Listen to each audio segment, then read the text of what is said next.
baki yango yo. Donc nazo ningisa ngo boye.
Le sako, papa, maman, balandignon, c'est Belinda Bells TV, bande kolanga, bonibino. J'espère que vous allez bien, gaïpe, ça va, par la grâce de Dieu. Yango tokutani susu pour la nouvelle recette. Lelo, bande kolanga, tokolia makoso. Nalambi makoso, et à côté, nalambi madesu na loso po bayaya mikolo vraiment balingi. Donc, nakomi kolamba madesu une fois par semaine. Pour vous dire que Bayaya vraiment bazo sepela na madesu mikolo. Donc ceux qui sili il faut la lamba une fois par semaine.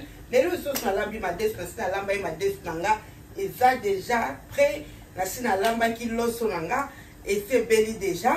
Na minute yo tozo lamba makoso bandeko le pied de porc makoso.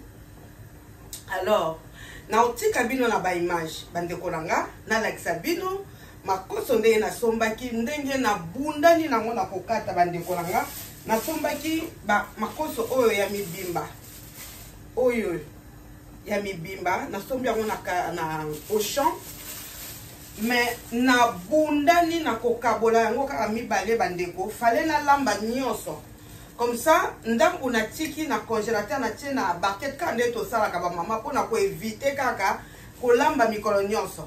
Donc, mais na kokite na kaboli kaka 6 ans, na kaboli 6 yango yo, et c'est soukomi bien, na ozong sango na congélateur bandeko.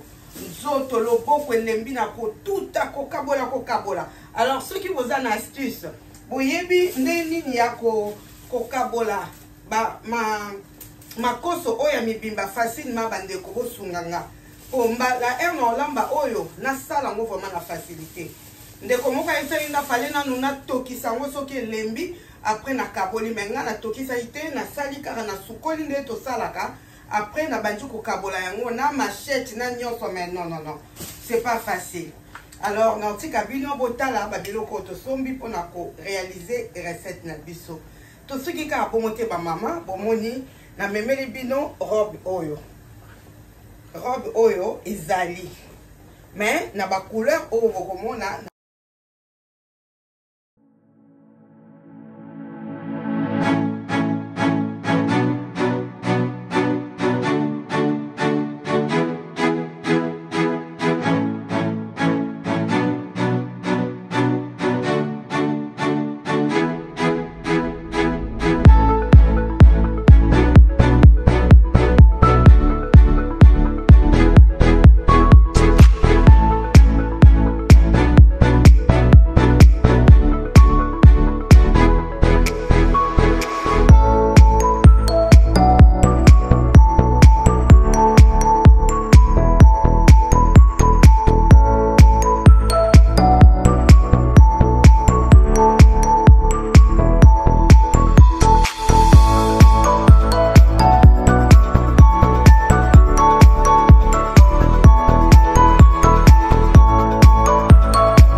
Oui, bande kolanga, wana ezalaki publicité ya coin de bonnes affaires, barobe ezali, ensemble ezali, bobenga, boko sepela bande kolanga. Alors, nazo l'exabino sikoyo, makoso on a sombaki na Auchan. Donc, na sombaki ya mibimba, bakata na note bande kolanga, na sombaki, je pense, 6 barquettes, on a zo l'exabino, et nazwaki vraiment complication pour na okatango de préférence na préféré en tout cas sokoza na technique te de kolanga somba no makoso déjà bakata ozana facilité au sala que osomba neti nga na sombi en tout cas vraiment na galéré. Alors ba mama o bazaka na ba astuce bande kolanga soki boza na astuce ndenge ya kokata makoso ateza minene boendeni toko sala poto réussir kokata ngo vraiment botika na ba commentaire et kosunga biso surtout nga et osunganga mingi na sombaki pe ba oignon na sombi ba carotte mais non tsaka carotte moko ndekolanga mais kana ko sala makoso na yo na carotte ndenge nga na sali en tout cas et puis si saveur moko ya kitoko na biloko nanga makoso ebimi kitoko bandeko goût vraiment au sentir que ozolia vraiment makoso. Alors naebi ke oyebi kolamba maman mais kana no vraiment ndenga na lambi otala nano soko osepela nango mais vraiment biso to le kitoko nazana ba poivron ya jaune nazana aubergine moko oyo je pense ezaba tomate ndenge kaka nalingaka bamama batomate ya kitoko yango tolamba lango makoso na biso nazwaki 2 moko ya munene na moko ya ndambo la famille pokara esala biloko na biso bien tozolamba ngo na ba légumes moko ya kitoko po biloko na biso pe ebima kitoko la famille oyo comme d'habitude na sombi ba avocat et voilà sikoyo na je pense que na kobanda sikoyo kobongisa makoso na biso na sombi pe na purée de tomate oyo pulpe de tomate yango pe bomona tout au long ya vidéo na ko expliquer ndenge ni na saelaki yango. Alors tozo bongisa biloko nyonso et tokutani kaka na étape oyo biloko nyonso et ozala déjà préparé. Voilà bande konanga na réussir quand même ko diviser makoso par 2.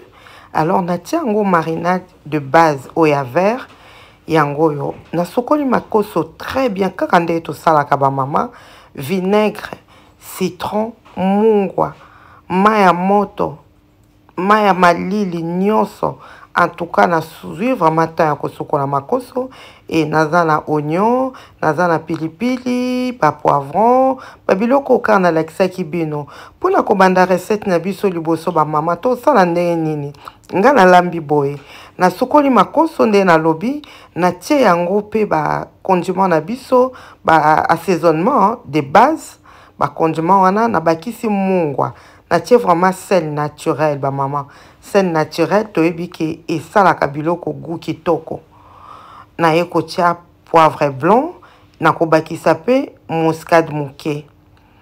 Voilà tokobanda nanu kosala makoso na biso boye la famille ndenge na tie boye na ko tourner yango ko mélanger yango très bien pour ba légumes to pe et puis soto tie ba mungwa tout ça ba condiment wana ekangamate toko sala yango kotokisa yango na aubergine bandeko toyebi ke aubergine ezalaka makasi bandeko nanga alors nga na bandi kotokisa déjà aubergine avant na bakisa babiloko mosusu to tie pe ail frais to bakisi yango. Alors na ba condiment na biso ba assaisonnement de base eza na moi gingembre toyebi eza na babiloko ebele bandembi poivron litungulu gingembre ail tout ça donc yango yo après avoir ko mélanger yango très bien sikoyo totika yango na moto etoka mwa muke et totala nde to continuer tomoni bandeko nanga etoki mai ezalaki te naye kobakisa verre moko ya mai.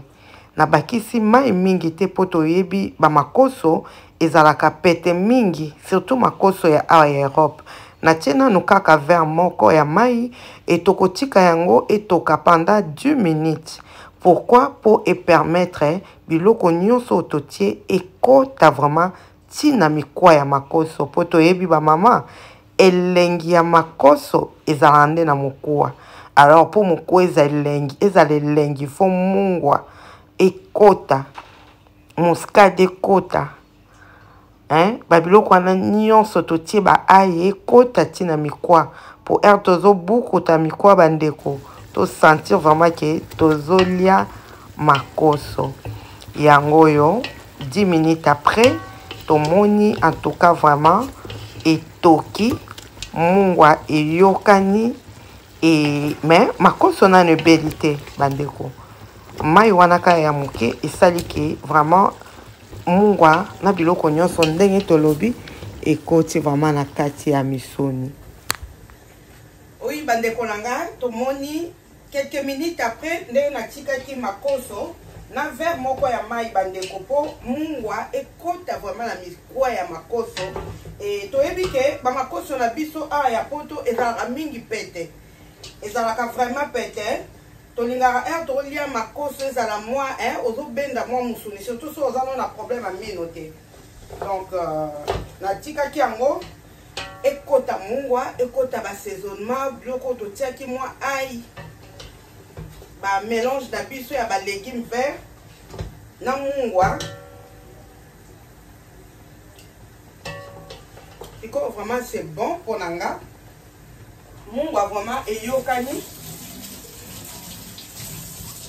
Tomoni nde nalakisaki ba mama. Sikoyo na obakisa kaka poivron jaune oyo mibale. Naza na ba tomate oyo mibale, ba tomate oyo kitoko ba cœur de bœuf. Na obakisa carotte moko potia mwa elengi na makoso na biso. Naza na ba oignon na pilipili la famille. Tozotala sikoyo nazo banda kotia biloko nyonso.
Baksango verre moko ya mai.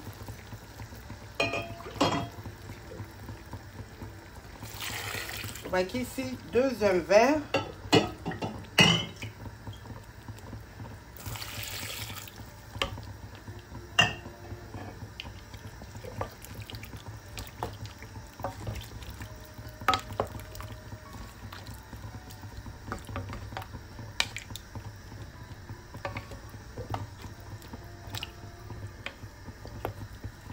Tiki makoso edinda mwa muke na mai, mais elemba vraiment mingi te mai pesa la mingi te sinon e obima poto la famille. Pour l'instant totiki yango boye etoka. Ba mama tomoni niveau ya mai totie na makoso na biso. Totiki yango etoka lisusu.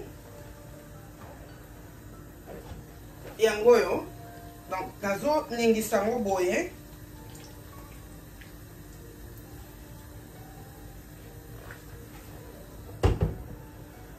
eza vraiment ebele, hein. J'espère que on a l'ambaka nyonso linga ipeleka. Donc na salika bien pour la moine on siko vraiment que eza ebele.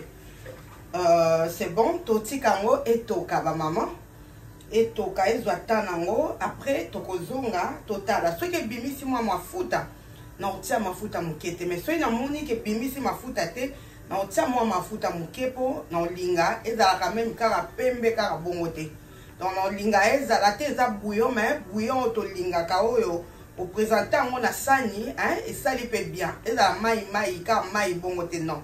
Donc tozotika yango etoka après na oyo tala puisque ba makoso mosusu ebimisaka mafuta mosusu mpe ezalaka na graisse te et voilà.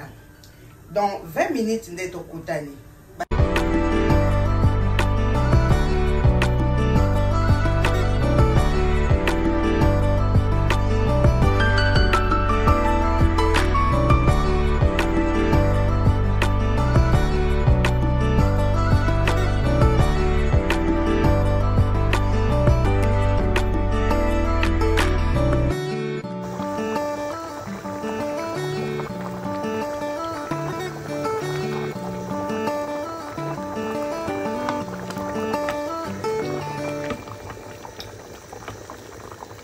Ba maman namonaki soupe ya makoso na biso ezalaki pembe mingi hors caméra omona mwa ba tomate oyo na bakisaki 3 cuillères ya tomate ya purée oyo tomate oyo plus fine de tomate totaki 3 cuillères à soupe yango bomoni epesi mwa couleur oyo ba tomate na biso oyo totiaki oyo ba tomate nango na tiaki yango oyo.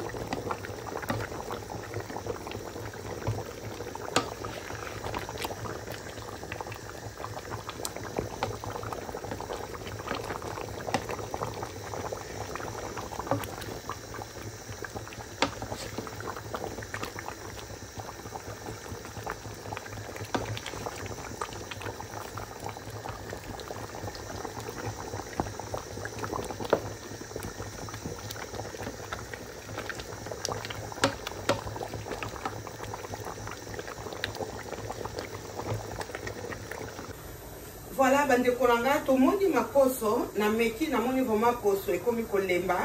Na lobaki hors caméra, na baki saki 3 cuillères à soupe ya tomate oyo, pipe de tomate, pour faire ça moi couleur oyo na lingaki. Sinon oko tika bongo mais ba tomate on a la tiaki c'était comment sauce ezalaki trop clair. Nga la lingaki ezala boya, on a baki saki 3 cuillères à soupe ya tomate oyo. Et na m'équipe mungwa na monique il faut na bakisa quand même mungwa et yokani mais ezo zanga mwa ndambo non bakisa sous mungwa te nazo bakisa végétal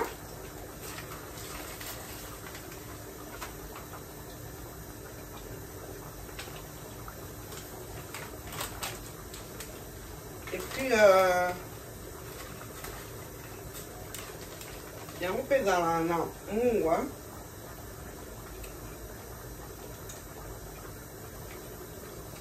Oui, végétal eza na mungwa na sucre oyo esanga na mungwa na sucre na yoki goût ya sukali na oyo donc na tie cuillère moko tomoni pe ba mama makoso na ngande na lambi eza na mafuta te alors so olinga ya mafuta te kotia te ngana na besoin moi touche ya moi huile muke na tia po esala biloko na nga vraiment ebima nde na lingi ezala. Mais ce qui olinga mafuta te mafuta na biso ezobima muke vraiment ba goutte donc voilà na te muke vraiment ezobima ba goutte ata na insister mais eza vraiment mingi te voilà na otika ngo siko boye etoka lisusu mingi te ata 10 minutes kaka il faut na longola ngo.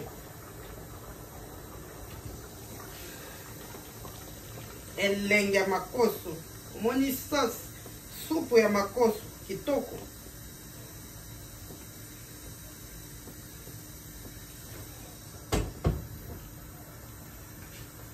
Voilà otika ngo sikoyo boye et continuer kotoka ba maman tomoni makoso na biso eza boye huile mpe bomoni na tie mais eza vraiment kutu omona te mais nalingaki mwa touche ya huile moke ezala vraiment ndenge nalingaka naotika yango susu boye pour 10 minutes seulement et après ça sera bon. Na 10 minutes oyo etikali bandeko na nga le temps makoso etoka nga sikoyo naotia mai ya semoule air semoule ezobela na makoso ya moto na pilipili en tout cas esalanga bien ndeko na nga eza idée recette yoka posa vraiment ndenge nga naolamba makoso ndenge kaka nalambi yango facile et yo poko lamba ngo na ndenge oyo linga kolamba lokola eza nango idée epesi yo mwa idée so epesi yo idée ça va nde nalobaki yasi nalambaki madesu na nga yango mpe ezorate esu te donc ezorate te na sens nini ke en tout cas na mwa moko fo olamba ngo nalamba ngo moins 3 fois ou 4 fois madesu yango oyo ebeli très bien madesu na mabumu ya volonté la famille yango kosomba biloko na quantité ya mwa ebele ezalaka bien mabumu banda na somba nayebi te so esali combien de mois donc presque 1 kilo et quelques ou 2 kilos donc bana baliaka yango vraiment à volonté kitoko nalambi mpe déjà loso namoni appareil na ngai elamba eso loso bien te fo na changer loso mpe yango oyo na minute oyo nakaka na mai ya fufu air biloko ebela et n'allez à tout de suite la famille.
bandeko nanga makoso ebeli ndenge na lingaki. J'espère que bomoni couleur nango na ndenge ebeli ebimi poto te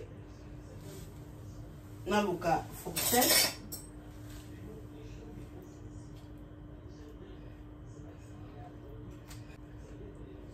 Makoso tomoni bandeko nanga moni poso yangoyo